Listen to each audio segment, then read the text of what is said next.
দেখুন, গত ৫-৭ বছরের মধ্যে ভারতের বিভিন্ন পড়োশী দেশ সব জায়গায় কিছু না কিছু অশান্তি চলছে এবং কিছুটা তাদের অন্তর্নিহিত, কিছুটা বহিরাগত শক্তির ইন্টারফারেন্স আছে, তাতে হাত আছে। তার ফলে সেখানে নিয়মিত কিছু না কিছু ঘটনা ঘটছে, রাজনৈতিক পরিবর্তন হচ্ছে, আর্থিক দিক দিয়ে দেশগুলো ক্ষতিগ্রস্ত হচ্ছে, সমাজের মধ্যে বিভেদ তৈরি হচ্ছে, হিংসা হচ্ছে। এটা ওই দেশগুলো, এমনিতে গরিব দেশগুলো, তাদের জন্য ভবিষ্যতের জন্য খুবই খারাপ। কিন্তু এ ব্যাপারে আমরা কিছু বলতে পারি না, করতে পারি না। ওটা এদের অন্তর্নিহিত একটা স্বতন্ত্র দেশ, তাই সেখানকার জনতাই ব্যাপারে ডিসিশন নেবেন কী হওয়া উচিত। তো হয় অনেক সময়, বিশ্বের অনেক দেশে হয়েছে, এখন এশিয়ার এইসব ছোটো ছোটো দেশগুলোতে হচ্ছে, যেটা আমাদের পক্ষেও চিন্তার বিষয়। উত্তেজনা বর্ডারে হচ্ছে, বাংলাদেশ থেকে লোক ঢুকে যাচ্ছে, নেপাল থেকে লোক ঢুকে যাবে, ওখানে অশান্তি হলে আমাদের অসুবিধা হবে।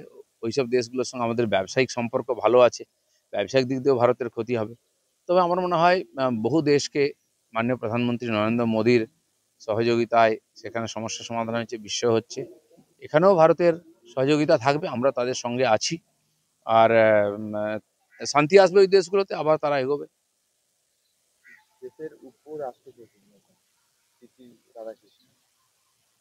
রাধাকৃষ্ণন জিতবেন এটা তো ঠিকই ছিল, এবং যা আশা করা হয়েছিল ভোট তার চেয়েও বেশি। বিরোধীদের মধ্যে বিরোধিতা হলেও তারা কিন্তু এনডিএর যে কাজের প্রতি তাদের সমবেদনা আছে বা সমর্থন আছে, এবং শিল্পী রাধাকৃষ্ণনের মতো একজন যোগ্য ব্যক্তির প্রতি তাদের বিশ্বাস আছে।